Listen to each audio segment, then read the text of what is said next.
What's up, shawties? Welcome back to the channel. Now, first, quick disclaimer. I apologize. I know typically I upload every Sunday, but honestly, with this summer schedule, I've been all over the place. Me being in my routine has been off with the kids being home and just work not being in the very same fashion. So I apologize. I'm so sorry, but I have still been consistent uploading weekly.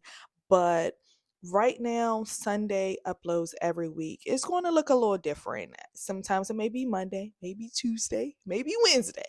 Just don't know. It just depends on that week. So, first, thank you in advance for being consistent and holding me down and watching every week. Okay. Have you ever been in a season that felt good, comfortable? You knew what to expect and you felt like you were thriving, like you arrived, like this is it.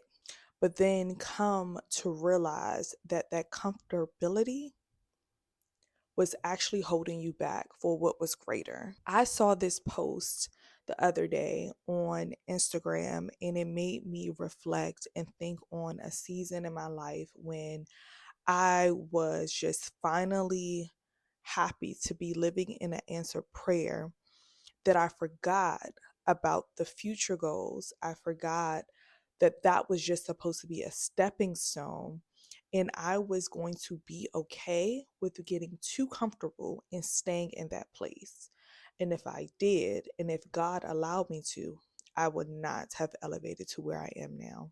The most dangerous place you can be is somewhere that feels good but produces nothing. Not every comfortable season is a blessed season. Some of them are traps. You're not at peace, you're just not being challenged. And those two things feel identical until you look up and realize 3 years passed and nothing in your life moved. The wrong relationship would do this to you. It doesn't hurt, so you assume it's healthy, but it doesn't grow you either. It just exists. The wrong job pays you enough to keep you quiet, but not enough to make you build. The wrong city, the wrong circle, the wrong routine. None of them are painful. That's the problem. Pain is an honest signal. It makes you move. Comfort is a dishonest one. It makes you stay. The enemy of your purpose was never the hard season. It was the easy one with no fruit. The season where nothing was wrong, but nothing was happening. Where you mistook the absence of conflict for the presence of progress. You weren't thriving. You were just not suffering, and you called that enough. God didn't design you for maintenance mode. Rest is intentional. Comfort zones are not rest, they're avoidance. And the longer you stay, the harder it becomes to leave because nothing is pushing you out. You have to push yourself. The fruit is the tail, not the filling. If it feels good but builds nothing, it's not rest. It's a slow death with a nice view, and you won't realize what it cost you until the season you were supposed to be ready for arrives and you have nothing to show. So, quick story time. I thought about a time where I was in a job that I prayed for. I was seeking this type of position for years, praying, applying to a million jobs, and finally, God answered that prayer. Now, I remember having the mindset based off the pay, based off the type of position that I was like, this is just going to be a stepping stone. This is just to upgrade my skill and upgrade my title so that I can possibly get that next type of job that I desire and the role in the space that I want. That was the plan. Like, when you go into something and you're like, okay, this is how I'm going to do it. And you're very strategic and you plan it out, right? So, in the midst of me planning career wise what I desired and what I feel like should be next based off my overall goals in life, I was on the right track. And mind you, answered prayer. I have been praying and seeking God for this next step, for Him to open this door for years at this point. So I remember when I got the call that they wanted me to come in for an interview, and y'all couldn't tell me nothing. Okay. Mind you, when you've been applying for jobs forever and you never get opening for an interview, you never get a call back or anything, it can be very depressing. Okay. You can almost give up. And I have been there plenty of times. But then the time finally came and I got a call. And they were like, you know what? We love your resume. we're loving, your experience. Want to come in for an interview. Went in for an interview and I knew it was mine. Like, when you did the thing and you're like, oh yeah, I got it. I got it. Unless God say it's not for me, I got this job. So in the waiting season after the interview, it did take a while and I was a little nervous. And I'm so happy that the hiring supervisor at the time, like, she was reassuring me, like, we want you. We're just negotiating your salary, all those types of things. Cool. So I get the job. When I tell you, I was in awe of being under first a Black woman who was very poised in her position, who led with dignity and grace, and who was not a gatekeeper. Like, she was very open to teach me and wanted to teach me and wanted me to grow in my field. And it was awesome. Like, honestly, that alone is what made me want to get comfortable in that position. Like, I loved her management style. I loved her being my supervisor. Like, I've never had a supervisor like her that I really felt like I could confide in, that I can look to as a mentor who will actually help and grow and develop me professionally. So I was just feeling like, oh, finally, God, you opened this door. Here I am. Let's back up. The whole purpose of me getting this job was, yes, to move from the job that I was in, but also this was supposed to be my elevation job. Like, I was not supposed to stay here forever. It was just supposed to be for me to get my feet wet, build my resume, and then move on to another job. So I had already said, you know what? I'm going to stay here about a year, maybe 2 years, learn as much as I can, build that resume skill, and then I should be able to apply for a role that is more sustainable financially, what I needed, right? So now that you know that information, let me give you the next piece. So in the same time frame, my husband and I are looking for our next home. We are now a family of four, just had my second child. And so the goal was to get a bigger home. Now, in the midst, a few months after me getting this dream job, the pandemic happens. So, in the process of the pandemic, the world shuts down. I'm in this amazing new job. We're looking for a home. There is a lot of things happening. So, the reality with now the housing market changing, prices were crazy, okay? Like, if you have been house hunting in that time frame or even after, you know how ridiculous it was. Like, it was crazy. Like, we were hunting for almost 2 years, constantly looking at houses, trying to put offers on. Like, people was putting crazy amounts of offers and all kinds of things. It was a mess. Okay. So in that space, understanding that we now need more money to afford these houses that we're desiring, it's like, okay, I'm in this amazing job, but to be very honest, I'm not making that much money. Like, it is, like I said, it was a great elevation resume wise and skill wise, but financially, baby, wasn't making no money. Okay. So now praying, asking God for direction in that. We're like, okay, God, you know our hearts, you know what we're in need of. My husband too, he's like, okay, we finally got this job, but I'm like, I need more money. Like, these houses cost a bag. And yes, I finally have this amazing job, but this is not enough. So in the period of that time, I was already looking ahead to, well, you know what? Actually, maybe I'll stay here for 5 years. Maybe I'll stay here for 6 years. Like, I started planning for making this temporary job a longer assignment than required. And I'm saying required because, like I said, for myself and what my family needed, it only was supposed to be 2 years tops. And also, God was already showing me, like, I'm going to open this door, but don't get comfortable. But what I go do, you already know, I got comfortable really quick. In the midst of that, she ended up leaving me. Yes, Oh she my left. She God. ended up taking another position. So now this dream job started to change because management changed.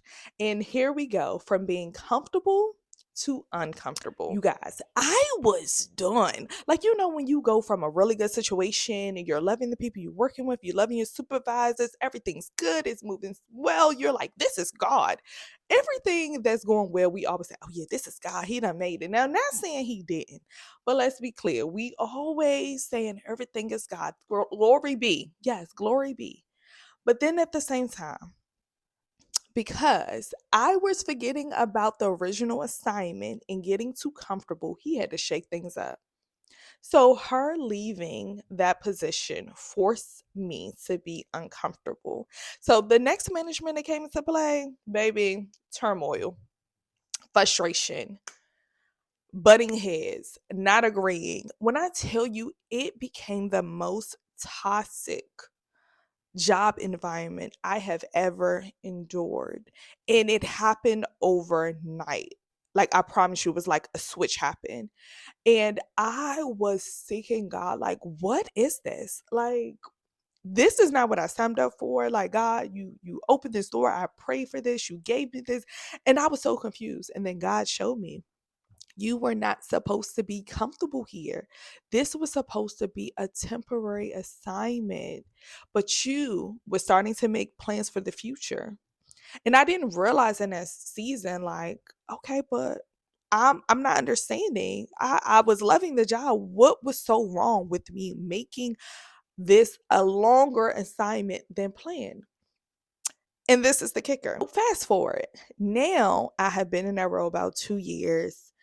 And I am just distraught. I'm literally just getting through and I'm just like, God, this can't be it. This can't be it. And I remember that I kept praying and seeking. I was like, I have to leave this job. Like, I was becoming kind of depressed and I was just so angry and I was like, this is not me. I'm not thriving in the way that I should be. Professionally, it's hindering me. My mind is just boggled. I don't like this. And I gotta move. Like, God, show me, give me a sign. I had a meeting coming up with one of the higher up execs. And I said, God, I was praying on my way to the meeting. Show me what I'm supposed to do in this meeting. If it's meant for me to go, give me a sign in this meeting. If it's meant for me to stay, give me a sign. And I had to say that because sometimes when things also not go according to plan or make us uncomfortable, sometimes naturally our first reaction is to leave. And I have been there where as soon as something I don't like, I'm like, oh, deuces, I don't need this. I could go somewhere else. So in some seasons, it calls for us to leave, but in some seasons, it calls for us to stay because God may be still pruning us in that and building us up. So in this particular season, he called for me to move. So I was in that meeting and I remember the exec asked me, so what do you desire? What's next? And God said, leave. He clear as day. He said, leave. And I said, well, I do really like this job, but I believe my time is up. Now, I don't have anything lined up, but I am applying for other jobs. And I literally, I promise you, it's like God took over because, mind you, I'm applying for other jobs, but I ain't had nothing lined up. There was nothing like, oh, I know I for sure I have this job in the bag, and any of that. I was just hoping and praying God was about to make a way. He told me I'm leaving, so clearly He's about to provide, and an answer is coming. Tell him basically like I'm gone. I'm gonna give y'all a few months notice, honestly, and hoping and praying that within that time another job is going to open. Now, in that same space, there was another job that my husband had told me about, and I was like, that sounds like the perfect job. It was more money, it was closer as far as not having to travel and be in so much traffic. It was honestly checking off a lot of boxes, but there was no guarantee on this job at all. So I remember saying that in that meeting. And then after the meeting, I called my husband and I was like, basically, I told them I'm giving them about a month and a half and I'm gone. So, mind you, at this point, it was June, right? My husband is furious. And I'm gonna be very honest, this was a point in a pivotal point in our marriage and faith that I had to stand boldly and my husband had to catch up. So I remember hanging up the phone because he was so angry, and he was just like, how are you not having a job? We're trying to get a new home. And naturally, he's thinking very logically. I'm riding with God, okay? I'm like, oh, God tell me this, I'm standing with him. He gonna provide. I don't know how. I don't know what's happening, but this is what he's telling me to do. My father had said, "This is what I'm supposed to do." So I had to hang up because he was literally about to disrupt the fake walk that I was on, and I said, "That's not of God. I need you to calm down." So when I called him back, I said, "Listen, this is what God told me. I need you to stand with me in agreement that God is going to make a way. He's going to provide. You do your part, I do my part, and God's going to do his part." And he said, "Okay, I got you. I'm going to do my part. I got you." So that was that. Like I said, this is June 12th, as we're heading down to one of our yearly summer vacation trips to the beach. We get a call that a house that we just saw the day before accepted our offer.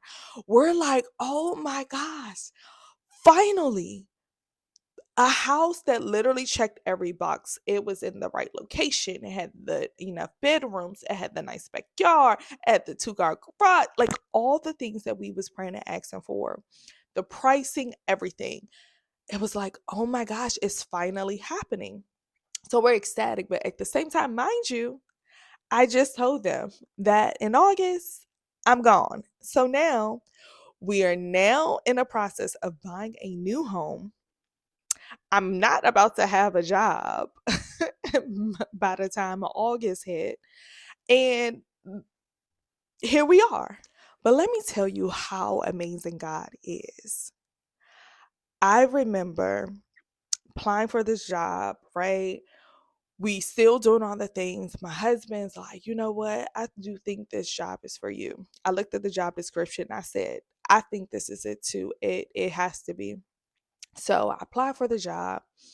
I get an interview for it. And mind you, at this time, when I finally get an interview, I no longer am working at the previous job. So now technically I'm jobless. Okay, I am jobless. We are also currently living at his parents' house as we are doing some renovations to the new home. Mind you, this is the new home.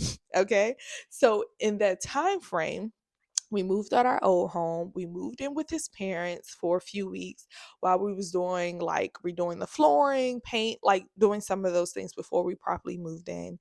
And I was at that home and I did the interview. I remember throwing something on, like everything happened really quick. After the interview, the principal at that job messaged me and she said, "I love you. I want to hire you." Y'all can't tell me that was nothing but God. The season, the timing, the connections, the patience, it was all him. But it would not have happened if I was being stubborn, and if I stayed on that path of having the comfortability. I would not be making the money I make, living in the home that I prayed for, and having the lifestyle that I desired. And it was because I was getting too comfortable. And it just made me think about that and just how amazing God is, and how sometimes being uncomfortable is a blessing. It is a sign that more is coming. It's a sign that God is trying to produce something out of you. It is a sign that transitioning is about to take over. And sometimes we fight against that because it's the unknown, it's the we don't know what's next, we're unsure if we can handle it. But I promise you, God is not going to give you something you can't handle. He is going to make sure that you're prepared and you have every tool you need in order to take on that next blessing. And a lot of times we're constantly waiting and having to be in seasons of producing patience, honestly, being in seasons of endurance, being in seasons of just waiting for that blessing to happen because God said, "Are you ready for this? Did you forget the promise? Have you learned what I was trying to teach you?" And I can tell you guys more and more testimonies over time that God have had to prune me to prepare me for the next level. And I just was in awe and began to thank God when just that testimony came back to my mind, because once again, I am in that season where I'm now uncomfortable.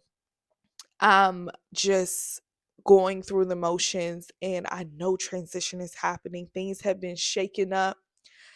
Things are not just running so smoothly anymore. There's a lot of discomfort, and the next is happening. I don't know when, I don't know how. I'm not sure exactly which direction, but the next is happening. So, I just want to share that. As always, the purpose is to hopefully encourage you, if you're in a season of discomfort, to lean into the discomfort. Truly seek and ask God, why? Is this to move? Is this to grow? Is this to prune? But I promise you, he is going to equip you with everything you need, and take on that discomfort as a blessing. That means that breakthrough, what you've been praying for, what you've been asking God come, is coming. It's around the corner. Whether it's today, next month, next year, it is coming. So make sure that you're steadfast in seeking on what you're supposed to learn. What are you supposed to gather? What are you supposed to have? And change your mindset, and be excited. Get the victory now. Give him thanks now that your transformation, your next, is coming. All right, that's all I have for today. I hope you enjoyed this video. Make sure you stay tuned. Remember, we have travel vlogs coming. We have prep videos coming, preparing for vacation, because the Queen's birthday is next week. So make sure you tune in. Thank you so much. I hope you have a blessed week. Talk to you soon. Bye.